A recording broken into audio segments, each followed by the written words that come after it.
혹시 아직도 혈당 측정을 미루고 계신가요? 매일매일 혈당 관리 안 하고 계신가요? 혹시 너무 어렵고 복잡하게 느껴지시나요? 이 영상을 보시는 분들 중에는 혈당 재는 게 너무 아파서, 기계 조작이 서툴러서, 혹은 내가 제대로 하고 있는 건지 불안해서 혈당 측정을 미루셨던 분들도 계실 겁니다.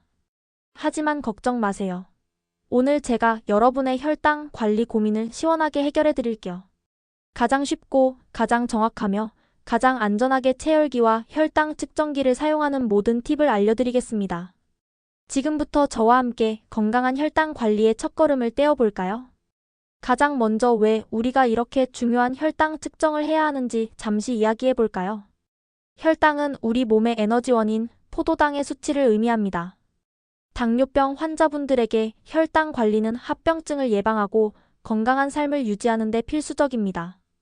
꾸준히 혈당을 측정해야 내 몸의 변화를 정확히 파악하고 식단이나 운동, 약물 치료가 잘 이루어지고 있는지 확인할 수 있습니다. 마치 자동차 계기판처럼 혈당 수치는 우리 몸의 현재 상태를 알려주는 가장 중요한 신호등인 셈이죠. 그러니 미루지 마시고 오늘부터라도 정확한 혈당 측정 습관을 들이는 것이 중요합니다. 두 번째, 이제 체열기를 본격적으로 사용하기 전에 꼭 기억해야 할 준비 단계가 있습니다. 뭘까요? 그건 바로 손 씻기입니다. 겨우 손 씻기?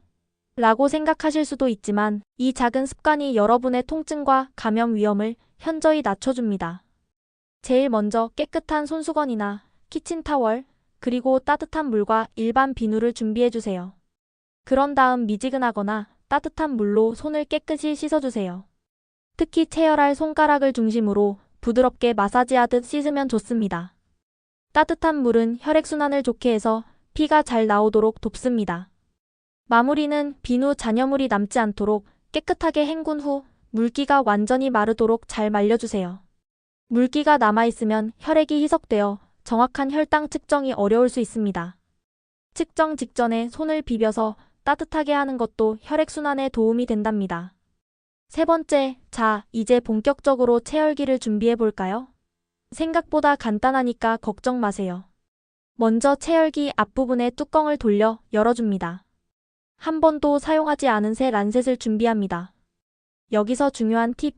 란셋은 한 번 사용하면 바늘 끝이 무뎌져요. 무뎌진 바늘은 체열 시 통증을 증가시키고 위생적이지 못해 감염의 위험까지 높일 수 있습니다. 그러니 매번 새로운 란셋을 사용하는 것이 정말 중요합니다. 아깝다고 생각하지 마시고 여러분의 건강을 위해 꼭 지켜주세요.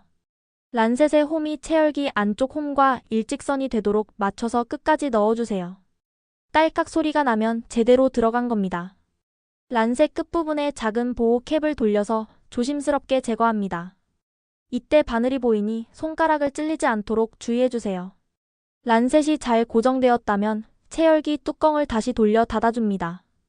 딸깍 소리가 나면 잘 잠긴 겁니다. 네 번째 단계는 폐열 깊이를 조절하는 것입니다.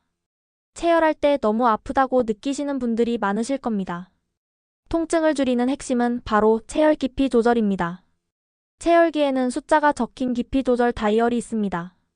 숫자가 클수록 바늘이 더 깊이 들어간다는 뜻입니다. 이 깊이는 사람마다 피부 두께와 민감도가 다르기 때문에 정답이 없습니다. 처음에는 가장 낮은 숫자부터 시작해서 피가 한 방울 정도 충분히 나올 수 있는 최소한의 깊이를 찾아보세요. 한두 번 시도해보시면 자신에게 맞는 깊이를 찾으실 수 있을 겁니다. 만약 통증이 심하다면 의료 전문가와 상담하여 더 얇은 란셋을 사용하는 것에 대해 문의해보세요. 요즘에는 매우 얇은 란셋들도 많이 나와 있습니다. 다섯 번째는 란셋과 체열 깊이만큼 중요한 것이 바로 체열 부위입니다. 대부분의 분들이 손가락 끝 패드 부분을 찌르시는데 이 부분은 신경이 많이 분포되어 있어 통증에 더 민감합니다. 그렇기 때문에 통증을 줄이려면 손가락 패드 부분보다는 옆면을 사용하는 것이 훨씬 좋습니다. 옆면은 신경 말단이 비교적 적어서 통증을 덜 느낄 수 있습니다. 한 가지 팁을 말씀드리자면 한 손가락만 계속 사용하면 피부가 두꺼워지거나 굳은 살이 박힐 수 있습니다. 매번 다른 손가락을 번갈아 사용하고 가능하다면 오른손과 왼손도 번갈아 가며 사용해주세요. 이렇게 하면 특정 부위의 반복적인 자극을 줄여 통증과 피부 변형을 예방할 수 있습니다. 6번째 단계로 이제 체열기와 혈당 측정기 모두를 이용해 실제로 혈당을 측정해 볼 시간입니다. 순서대로 차분하게 따라오세요. 자, 시작해 보자고요. 우선 체열기 뒷부분에 슬라이딩 바렐을 뒤로 당겨 딸깍 소리가 나도록 고정시켜 주세요. 이제 체열 준비가 완료된 겁니다. 우선 혈당 측정기, 유효기간이 지나지 않은 전용 검사지, 사용한 란색과 검사지를 버릴 수 있는 노란색 폐기통, 그리고 혈당 측정 기록 일지를 준비합니다. 그리고 검사지 통에서 새 검사지 1개를 꺼내 혈당 측정기에 삽입합니다.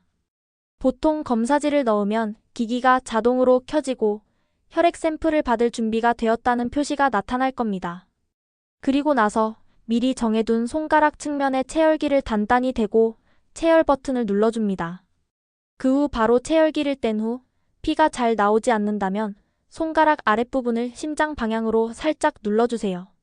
너무 세게 짜내면 혈액 성분이 변해 정확한 측정값이 나오지 않을 수 있으니 주의해주세요. 여기서 아주 중요한 팁이 있습니다. 처음 나온 피 한 방울은 알코올이나 이물질이 섞여 있을 수 있으니 깨끗한 솜이나 거즈로 가볍게 닦아냅니다. 두 번째로 맺힌 혈액 방울에 검사지 끝을 살짝 대어줍니다. 검사지가 자동으로 피를 흡수할 겁니다. 피를 묻힐 때 검사지를 손가락에 직접 대고 문지르지 마세요. 그리고 나서 몇 초 후면 혈당 측정기에 혈당 수치가 표시됩니다. 이 수치를 혈당 기록 일지의 날짜와 시간, 식사 여부 등과 함께 기록해주세요. 꾸준한 기록은 혈당 관리에 가장 중요한 자료가 됩니다. 마지막으로 혈당 측정기 관리에 대해 말씀드리겠습니다. 혈당 측정기는 정밀한 기계인 만큼 올바른 관리 또한 매우 중요합니다. 특히 많은 분들이 간과하는 부분이 바로 관리 용액 테스트입니다. 혈당 측정기가 정확하게 작동하는지, 그리고 검사지에 문제가 없는지 확인하기 위해 관리 용액 테스트를 주기적으로 해주셔야 합니다. 새 검사지 통을 개봉할 때마다 혹은 측정값이 이상하거나 기기를 떨어뜨렸을 때 꼭 테스트를 해주세요.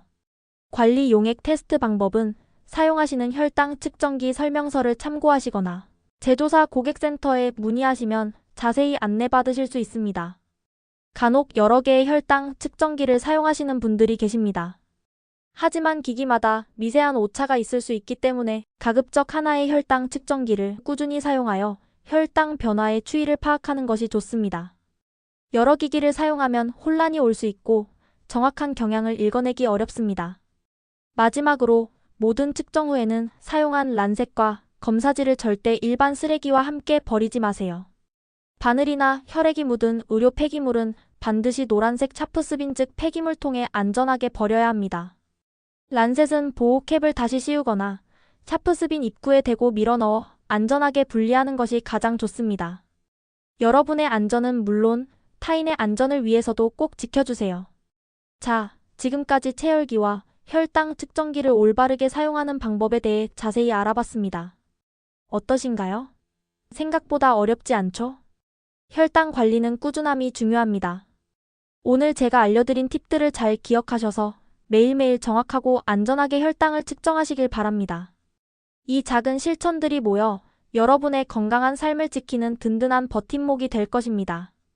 혹시 영상 내용 중에 궁금한 점이 있으시다면 언제든지 댓글로 남겨주세요.